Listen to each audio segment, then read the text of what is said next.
இந்த குறும்படத்தில் வரும் கதாபாத்திரம் ரமேஷ் என்பவர் ஓசிடி என்று சொல்லக்கூடிய ஆப்சசிவ் கம்பல்சிவ் டிசார்டர் எண்ணம் செயல் சுழற்சி நோயால் பாதிக்கப்படுகிறார். பிறகு அதற்கான சிகிச்சையை பெறுகிறார்.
டே ரமேஷ், எவ்வளோ நேரம்டா கை கழுவிட்டு இருப்ப?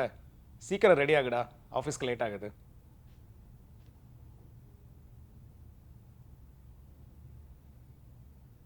சந்தோஷ், கையில் கிருமி இருக்கு, அது கையை விட்டு போகலை. கையை கழுவலைன்னா அந்த கிருமி எனக்குள்ளே போய் நோய் வந்துடும். டே அதெல்லாம் ஒன்றும் இல்லைடா, ஒரு வாட்டி கழுவுனா போதும்டா. இல்லை சந்தோஷ், திரும்ப திரும்ப கை கழுவணும் என்ற எண்ணம் வந்துட்டே இருக்கு. அதை நினைக்கக்கூடாதுன்னு நினச்சா கூட என்னால் அந்த எண்ணத்தை ஒதுக்க முடியல. கட்டுப்படுத்தணும்னு முயற்சி பண்ணாலும் என்னால் முடியல.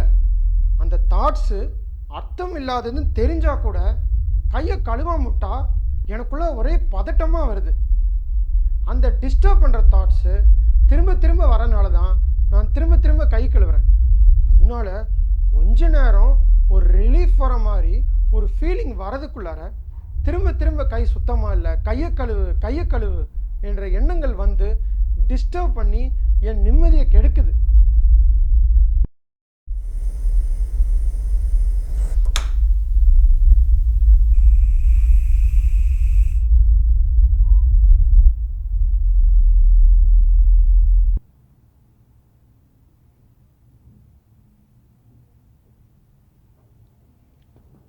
டே ரமேஷ், இன்னுமாடா ரெடியால?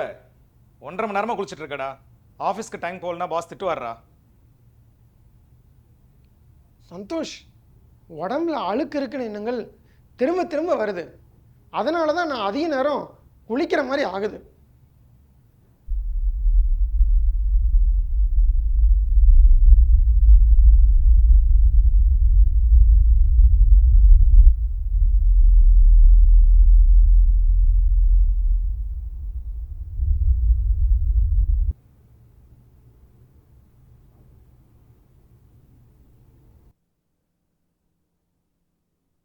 டே ரமேஷ், என்னடா பண்ணுற?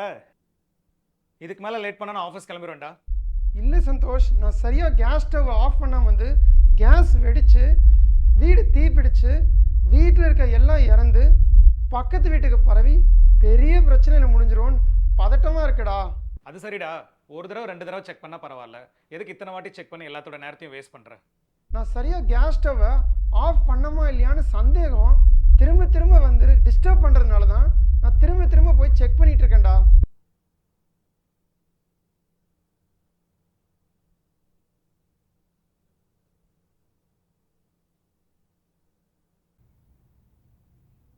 ரமேஷ், சுவிட்செல்லாம் ஆஃப் பண்ணிட்டு வா, ஆஃபீஸ்க்கு டைம் ஆகுது.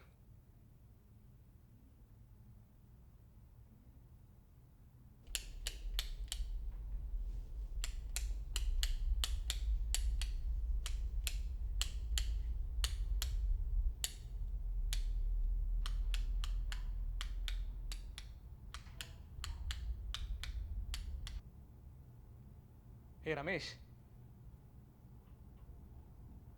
ஏன்டா இப்படிலாம் பண்ணிட்டு இருக்க? சந்தோஷ், சுவிட்சை ஒழுங்காக ஆஃப் பண்ணல அப்படிங்கிற சந்தேகம் வந்துட்டே இருக்கு. அதனால தான் சுவிட்சை நான் போட்டு போட்டு செக் பண்ணிகிட்டே இருக்கிறேன்.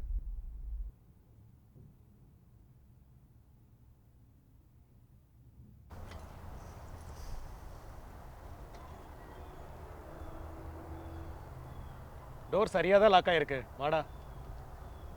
சந்தோஷ், டோர் சரியாக லாக் ஆகிருக்கான்னு சந்தேகம் திரும்ப திரும்ப வருது. அதனால தான் நான் செக் பண்ணிகிட்டே இருக்கிறேன். எனக்கு ஆஃபீஸ்க்கு டைம் ஆகுதுடா, நான் கிளம்புறேன்.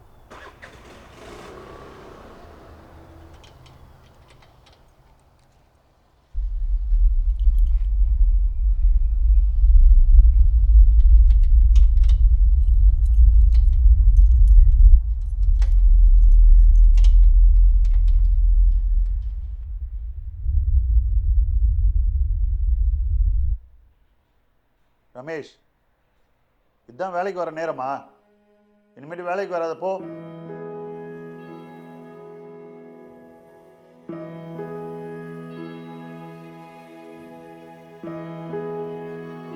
வெளியே போ சொன்னேன்ல.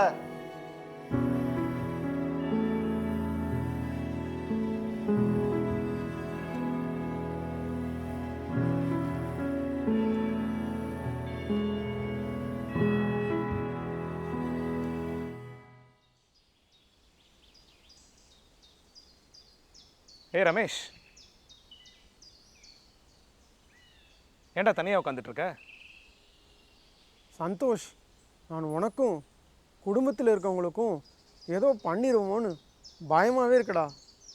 உங்களை அடிக்கிற மாதிரி, புஷ் பண்ணுற மாதிரி, கொல்ற மாதிரிலாம் எண்ணங்கள் திருப்பி திருப்பி வந்து டிஸ்டர்ப் பண்ணிகிட்டே இருக்குடா. அதனால தான் நான் விலகி இருக்கிறேன்.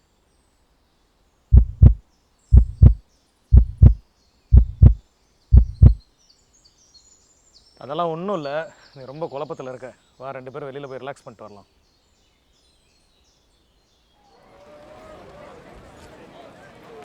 டேய் ரமேஷ், ஏன்டா ஒரு மாதிரியாக இருக்க?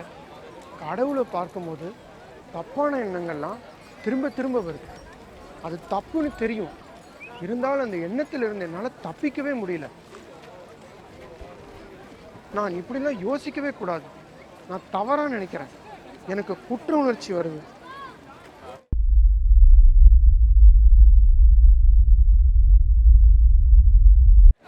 கவலைப்படாதடா, வா நம்ம போய் சைக்கியாட்ரிஸ்ட்டை கன்சல்ட் பண்ணலாம். மனநல மருத்துவரிடம் சிகிச்சை எடுத்த பிறகு. டாக்டர், ரமேஷ் இப்போ நீங்கள் சொன்ன ட்ரீட்மெண்ட்டை ரெகுலராக எடுத்துகிட்டு இருக்கான். எல்லா வேலையும் கரெக்டாக பண்ணுறோம் டாக்டர்.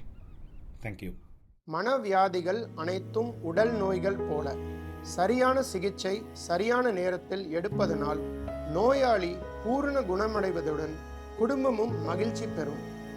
மனநோய்களை குணப்படுத்துவதால் தனிநபரின் உற்பத்தி திறன் பெருகி நாட்டிற்கே பலம் சேர்க்கும்.